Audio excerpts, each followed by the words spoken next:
Good morning, Weed and Warrenville South, and welcome to episode 1 of the Weed and Warrenville South Sports Cast. I'm Drew Frank. Mr. Brennan, Business Education, and what a wild ride it's been.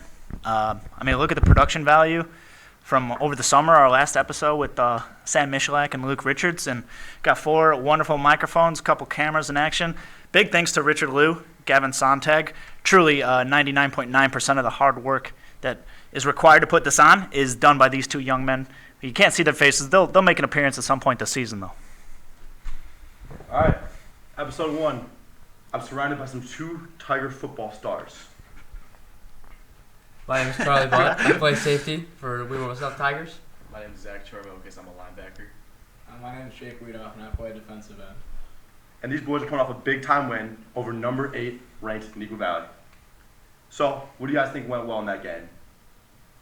I definitely think our tackling and pursuit drastically improved from week 1 to week 2. I think that's what really helped us, eliminating big plays, eliminating Mark Meneke from getting out of that pocket and making big plays with his legs, eliminating Grant Larkin from catching the deep ball, and Jaden McGee, that all-area player, and limit him in the run game. I agree with Charlie. I also think that throughout the week our preparation was better. We conditioned a lot more. We ran a lot more because Simeon, we're a little bit gassed. It was hot. But that Friday night, it was cool. And I think we were a lot more prepared for the fourth quarter. And kind of to build on what Zach said, I think that a lot of our success, if not most of it, was purely from the kind of embarrassment that we felt against Simeon, because that's not how we play football. It's not how we were coached to play football. And to come out that flat and kind of that pathetic was kind of sent a message to our whole team and organization that we need to practice harder and play better in the next game, and then we definitely showed that against Neuqua. If you got Simeon at home this week, would you beat him? That's our game. 100%? 100%. Oof, that's big talk. And I do want to talk to Charlie about his big-time play, overtime, second down, stop the run. What was going through your head? I wanted to be aggressive in the run game that game, so got down as like that 4-4 kind of linebacker. I saw it was going to be a toss, and I'm really lucky I didn't unblock, got right through there and made the play. Yeah, and that's something that I know you guys really worked on. They have a really good run game, giant O-line. Well, not as big as Simeon. Hey, what can you guys say about the size of Simeon's line? Oh, I can tell you about that. Along with Jake, too. But they're big, pretty fat. Just being honest, 300-plus pounds each. That's big. It's a lot of weight. And Jake over here had experienced that a little bit more than I did. Yes, but they were some big dudes for sure. They could play football though. I think that's why makes the running back crews so efficient in everything that he does. I mean, we thought that he was an outlier for our first game, but then came out against Bolingbrook, and not sure if you guys know, they won, beat number 5 Bolingbrook, and they kind of solidified themselves as a top 10 team. And along with Cruz, he also had, I believe, 270-something yards along with 4 touchdowns, so he played his heart out against them too. So I think that O-line is definitely huge contributors to his success, and they're definitely the real deal, so props to them. Yeah, I mean, they're a really good squad. I didn't know they were this good going into the first game. Unfortunately, neither did we. I don't think anyone did. I actually didn't get to attend that game, unfortunately. I know Mr. Brennan did. Anything you saw? I did. Well, yeah, I'll tell you what. So I've been following Simeon football a little bit more closely than your typical educator would. Reason being, Malik Elzy was a very serious quarter for the Illini. Unfortunately, he chose the University of Cincinnati. Can't really blame him for that over the Illini. And so I was just kind of locked in on number 8, Malik Elzy. But then all of a sudden, this quarterback starts throwing dimes, which makes sense because he's got a alpha dog ex-receiver. And then this tailback busts 295 yards from scrimmage. So that wasn't really on the scouting report for me. But, at the end of the game, and maybe it wasn't for you guys either based on the results. But, yeah, at the end of the game when over the loudspeaker they announced Cruz's final stat line, I was like, oh, boy, yeah. So he might have gotten himself a nice little Division I scholarship that Saturday afternoon as well. Yeah, you guys think he's good enough to play serious college ball? I'm not really aware. without a doubt, he's going to go somewhere. Yeah? Yeah, he has a couple of minor Division I offers, lower tier, but definitely still Division I. All credit to him, but I'm sure he'll pick up a ton more by the end of the season based on how he's played his first two games for sure.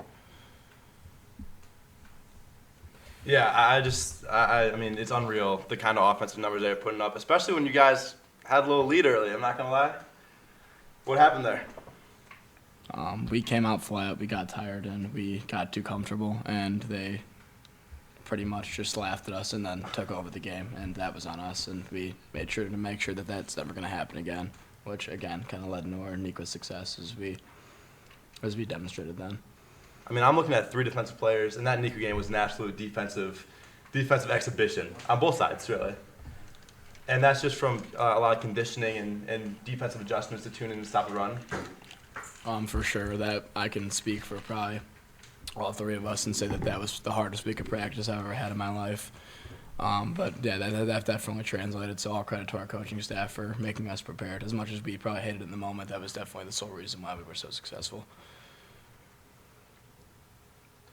Yeah, it's that was a really exciting game for everyone at South. Student section, everyone did great.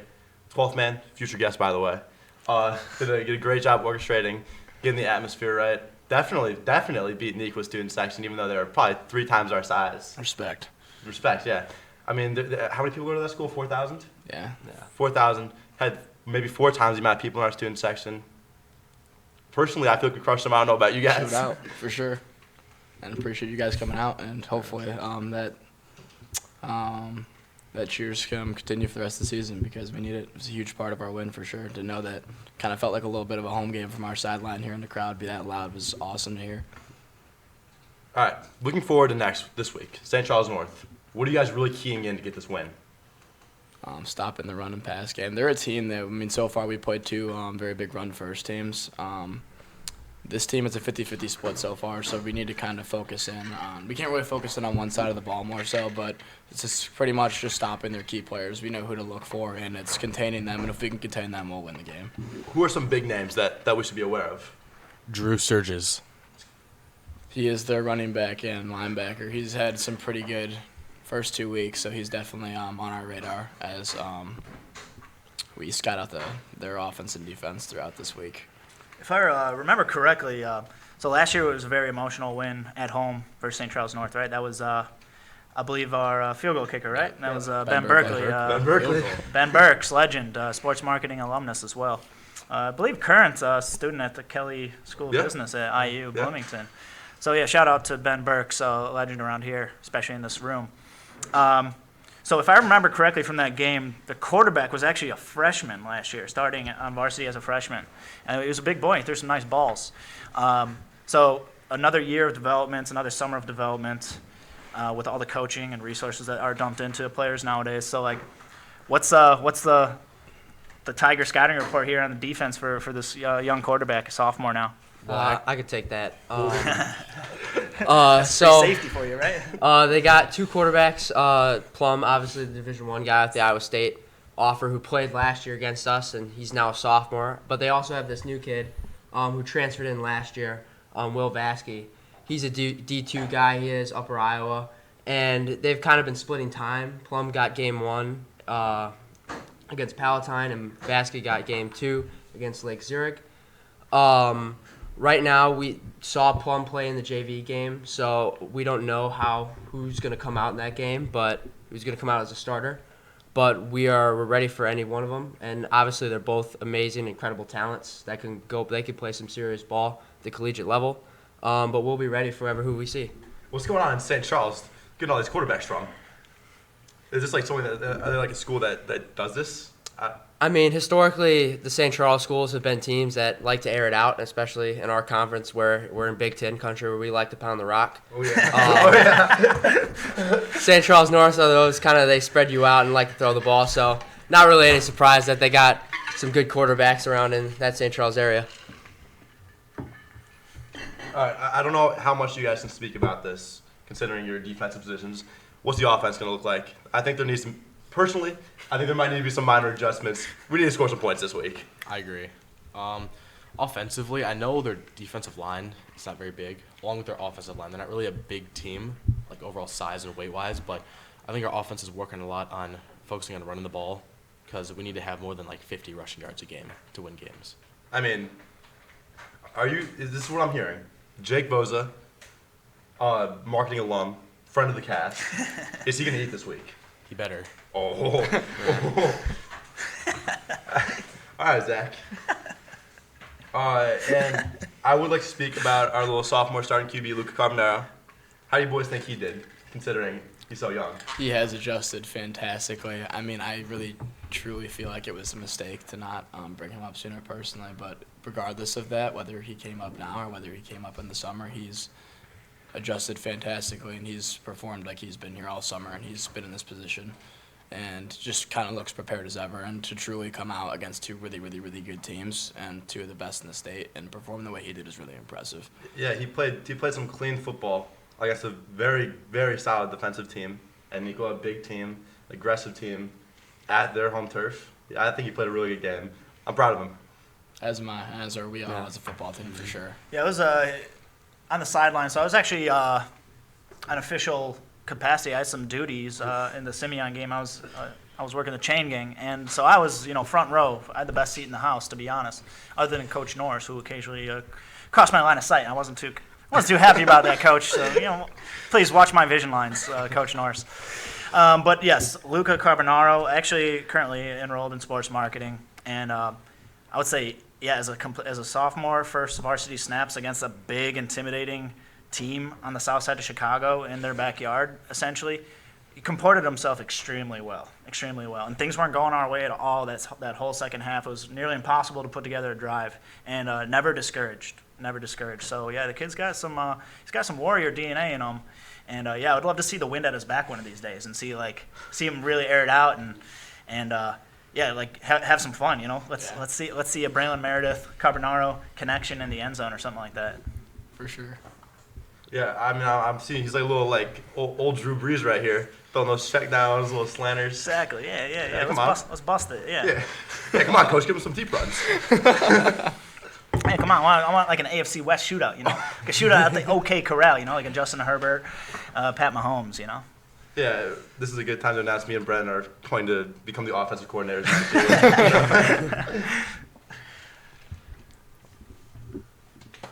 Yeah, so we're coming in.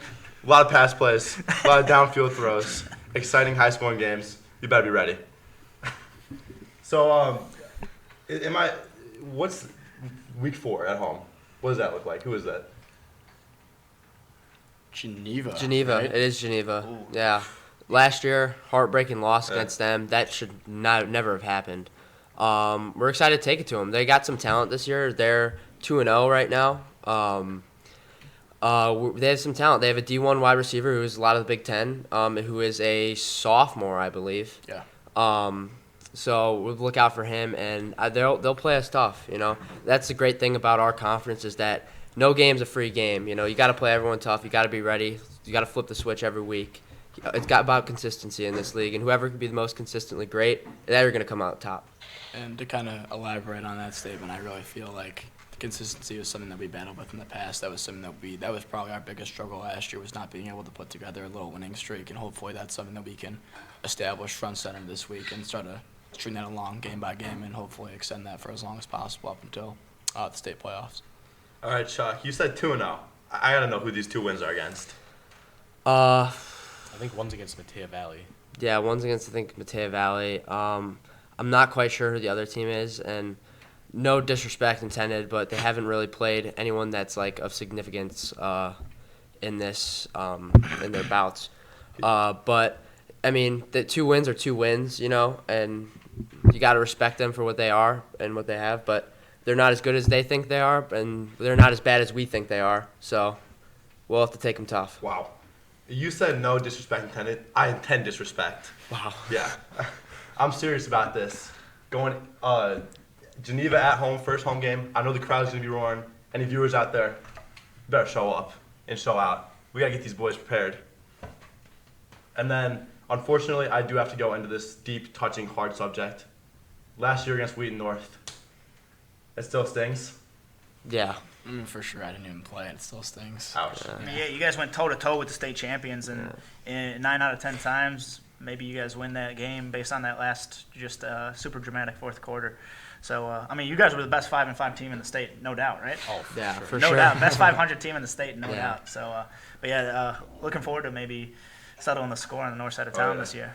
I mean, you guys take it to go blow for blow with the state championship, Wheaton North, and then you go into the playoffs in a heartbreaking last-second 2-point conversion loss to Brother Rice. That game was crazy. I don't know if you boys want to talk about what happened there. Zach, that's all you. His knee was down. That's all I'm going to say. Charlie Hoover on the 2-point conversion play, he tackled him. He was down. We even have, I think Charlie's mom took a picture of it. It's evident. Everyone knows. But we never should have let it get to that point. We should have came out stronger and never let it come down to chance. But Yeah, his knee was down, 100%. yeah, his knee was down. I can say that with certainty. I was watching that TV, his knee was down. Charlie Hoover making plays as usual. I don't know if he ever had marketing. Probably, maybe he's a friend of the cast. He's graduated. I don't know. I love that kid. So what has practice been like this week in comparison to last week? They put a lot of emphasis on. Well, after seeing how the change in practice was from week 1 to week 2, they want to make a lot of emphasis on, like I was saying, kind of string together that winning streak, and they believe that a lot of that comes with them practicing and the intensity in which we practice. So that's trying to be applied just as hard as it was last week. So it's been rough. We had contact today, contact tomorrow, and obviously our walkthrough Thursday. So it's gonna be they're gonna hit us like a truck again today, hopefully. But we'll get ready and we'll be 100% ready to go for St. Charles North. So I heard that the morale in the film room has greatly, vastly improved since last week. I don't know if you have any good stories from that, or Zach, I think you got something. With the ear-to-ear grin like that, he's got something. All I'm going to say is after Simeon, it was a rough one. Like, I think some of us were scared. Like, I know Jake was pretty scared to even walk in the room, but it was a bad performance. And 58 loafs, which is like a low-effort play, like you don't care, and then 38 missed tackles. It's not good. The film room was just, it was a violent place that day. Yeah, 38 missed tackles. I don't know if it is a lot, but it sounds like a ridiculous number. It was a ridiculous Yeah, number. it's a big number. It sounds like a cartoonish, like backyard football type of statistic or something. 38 Yeah. missed tackles, 56 missed blocks, 86 missed touchdown passes. I don't know. And I will say, as a spectator, it kind of felt like Neuqua dropped a lot of touchdown passes. For sure. Yeah. Yeah, no, they're definitely number 13, Mark Menke. Definitely, he could create plays with his legs and extending the play by getting out of the pocket and scrambling, and that's something we knew that we were going to face against. And it's just all about sticking to your man. And sometimes we did get bailed out by a bad pass or stuff like that, but that's just the nature of the game. You know, sometimes you ride the wave, and sometimes you're swimming up against the current. And to kind of build on that, it kind of keeps you humble because it can show you how fast that game could have changed and gone not in our favor. So you never are as good as you think you are, and that was kind of a testament to that. Yeah, but the boys stood true, forced that overtime turnover, dove on the ball. Evan Rossini, shout out him. Lucas Lucas, Rossini. no, Evan's graduated. Don't shout out Evan. Lucas Rossini, shout out him and his man bun, making a play at the end. He's been a stud, so respect. Shout out Lucas Rossini. Yeah. Yeah, the football gods were watching over you guys, for sure.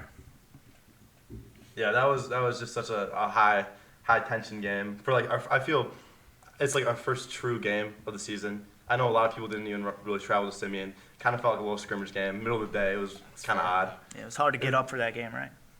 Yeah, Well, at least as a fan. was that kind of the vibe that you guys got? Like it was. I'll It didn't. take this one. Yeah, no, it was really, really, really strange. Especially, I haven't played a varsity football game yet, but for that being my first one, it kind of felt like a Pee Wee Rams game, waking up at 3 o'clock in the afternoon or whatever, and going take the bus over to the city, and then getting out of the bus and then getting like searched down by security was something that I wasn't really expecting to do before I got into the locker room. It's definitely a different experience. The whole thing was definitely something that I don't think anybody was used to, so that kind of was odd. It wasn't really like kind of shifted our focus away from football a little bit, so that was definitely didn't really do us any favors. But the whole thing was kind of strange, but at the end of the day, it is still football.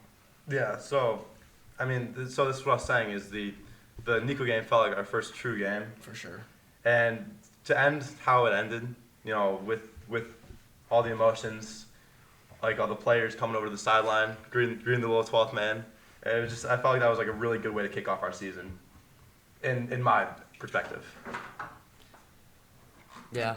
I think to piggyback off that, I think it was a great response to how we were challenged week 1 to week 2, and kind of responding to how we performed in that Simeon game. Because I mean, it all was chalked down to those two numbers: 58 loafs, 34 missed tackles, and just responding to that. So I agree that was a good response, but now we got to make sure that we keep that consistency going into conference, and let's take it home all the way this year. All right. It does look like we're out of time here. Thank you guys for coming on the cast. Good luck in your game on Friday. Thank you guys, and thank you all for tuning in to week 1 of the Sports Cast. Hope to see all you here again. Get a pretty sizable following, and I don't know if you got anything. No, again, just big thanks to Richard Liu and Gavin Sontag. A ton of effort went into setting this up. So we'll smooth out the process a little bit in the future, and we did pretty good for the first show. But football guys, come on back anytime. I love football just as much as Drew Frank the Tank does. So you guys are permanently invited on this show. Well, thank you very much for having us. Had a great time. Thank you. All right. Take care, Wheaton Warville South.